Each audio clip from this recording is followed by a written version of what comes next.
Shark family or finger family? Pwedeng both. So, yung mga toys na to, ginamit to ng anak ko simula before 1 pa siya. Tapos up until today, tinabi ko lang sila kasi paminsan-minsan ginagamit pa siya ng anak ko. So, yung texture nito is silicone na maganda. Yung mouth niya, kung nakikita nyo sa camera, may butas. So, kapag nilubog nyo siya sa tubig, tapos pinasok nyo yung daliri nyo dito, ganyan, for example, yan. Tapos, i-press nyo lang yung ulo niya. Mag-i-squirt siya ng water. Ang cute nga eh. Na-realize ko yun nung going to na ate anak ko. Pero ganun siya lahat. Pakita ko lahat na ito si Grandpa Shark. Well, in our term, si Lola Shark. Si Lola Shark. I think naka-base to sa Bebefin. Hindi sa Cocomelon. So, itong blue si Tatay Shark. Itong pink si Nanay Shark. Itong yellow is si Baby Shark. So, hindi ganun kalakihan. So, kasya to sa daliri ng mga toddler nyo. Sa akin kasi hanggang dito lang siya. Ayan. Tapos yung size niya ganito lang, oh. In fairness naman sa painting ng mga to,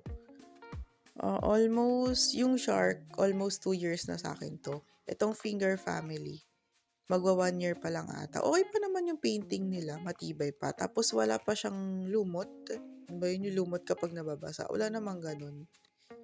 Dito naman tayo sa finger family. Ito mas malaki to. Ito mas kaya to ng kamay ko hanggang sa half niya or almost sa ulo. Ito si Lolo Finger. Ang ganda nito. Kasi ang ganda pa rin ng painting nyo. Tapos yung details sa likod hanggang sa harap ang ganda. Tapos kung matanda na kayo, kaya hanggang ulo. As in, hanggang ulo kasya yung kamay nyo. Tapos yung size niya is ganito. Parang isang hintuturo ko. Hindi naman sobrang laki pero yan isang hintuturo ko siya. Tapos mas malaki yung butas nito sa ilalim. Kaya kasya yung kamay ng adult. Daliri, ng adult. Tapos si tatay. Ang ganda rin ng details ni tatay, no? Tapos si nanay. Ito si baby. Or si bunso. Yan. Ito si lola. So, lahat sila pare-parehas ng size.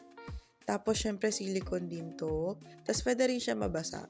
Pero, hindi to katulad ng shark na may butas sa bibig. So, wala siyang ganun. As is lang siya na finger family. Pero, okay lang to mabasa sa banyo. Pero, syempre, siguraduhin yung itataktak nyo yung loob para, syempre, hindi magkaroon ng lumot din. Kasi yung mga toys na ganito, syempre, prone pa rin sila sa lumot kapag hindi nyo nadadry ng maigi. So, yun, kung gusto nyo mas ma-feel yung pagganda ng baby shark sa mga anak nyo or sa toddler nyo, go na kayo dito. Maganda to. So, ilalagay ko yung basket dyan sa baba. Baka magustuhan din ng anak mo.